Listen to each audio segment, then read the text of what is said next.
నమస్కారం. నా పేరు సంధ్యానీతి. పడమటి సంధ్యారాగం. ఇది జ్ఞాపకాలతో నిండిన చిన్న ప్రయాణం.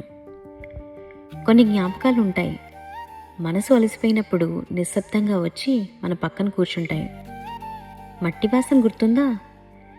ఉదయం సూర్యుడు అంగణంలోకి జారుకొని మన ముఖంపై పడిన వెచ్చదనం గుర్తుందా? సాయంత్రం అమ్మమ్మ ఆంగణంలో నూనె దీపం వెలిగించిన వెలుగు ఇంటి గోడలకే కాదు, మనసులకు వెలుతురునిచ్చేది.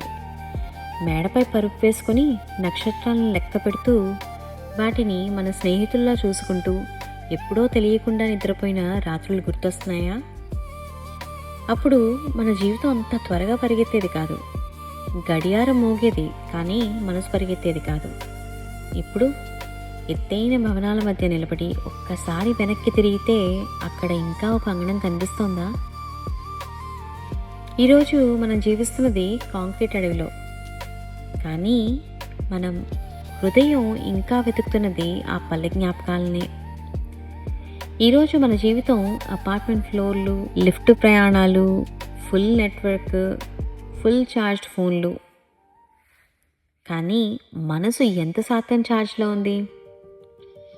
ఫోన్ 10%కి వస్తేనే వెంటనే ఛార్జర్ వెతుక్కుంటాం. మనసు 10%కి వచ్చినప్పుడు ఏం చేస్తున్నాం? మా తాతయ్య అమ్మమ్మ కాలంలో ఇంటి మధ్యలో ఒక ఆంగణం ఉండేది. ఉదయం సూర్యుడు నేరుగా లోపలికి వచ్చేవాడు. అది కేవలం వెలుతురు కాదు, ఇంటి అంతా జీవనం నింపే శక్తి. ఇప్పుడు మన ఇళ్లలో కిటికీలు ఉన్నాయి, కానీ సూర్యుని లోపలికి ఆహ్వానిస్తున్నామా? వెంటనే కర్టన్లు వేసుకోవట్లేదు. అప్పుడు రాత్రి మేడపై పరుపు, చంద్రుడు నైట్ ల్యాంప్, నక్షత్రాలు స్ట్రీట్ లైట్లు కాదు, మన చిన్ననాటి స్నేహితులు. ఆకాశం వైపు చూసి వాటితో ముచ్చట్లు చెప్పేవాళ్ళం. మన చిన్న చిన్న కోరికలు, మన చిన్న రహస్యాలు అన్నీ ఆ నక్షత్రాలకే చెప్పేవాళ్ళం. అది నా స్టార్ అని చూపిస్తూ తమ్ముడితో గొడవ పడిన రోజులు, మనసు నిండా నవ్విన రాత్రులు. ఇప్పుడు రాత్రి 12 అయినా చంద్రుని చూడడం, మేడపైకి ఎక్కడం తగ్గింది, ఆకాశం వైపు చూడడం తగ్గింది, కానీ ఫోన్ స్క్రీన్ మాత్రం చూస్తూనే ఉంటాం. లాస్ట్ రీల్ అంటూ ఒక గంట అయిపోతుంది కదా.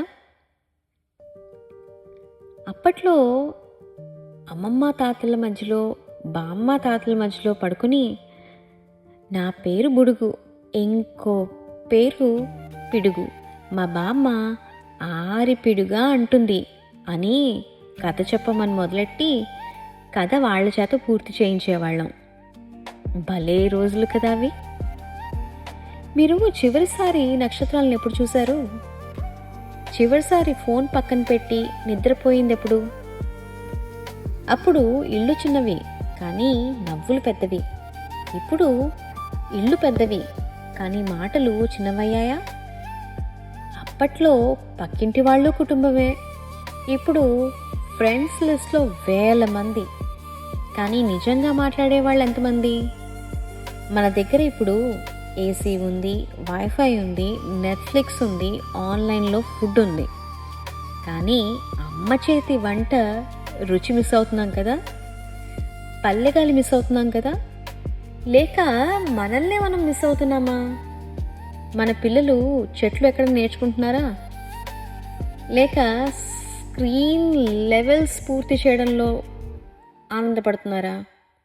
వాళ్ళకి నేలవాసం తెలుసా, లేక కొత్తగా గ్యాజెట్ స్మెల్ మాత్రమేనా? అప్పట్లో సమయం మనతో నడిచేది, ఇప్పుడు మనం సమయాన్ని వెంబడిస్తున్నామా? అభివృద్ధి ఎత్తుకు తీసుకెళ్తోంది, కానీ మన మూలాలు గుర్తున్నాయా?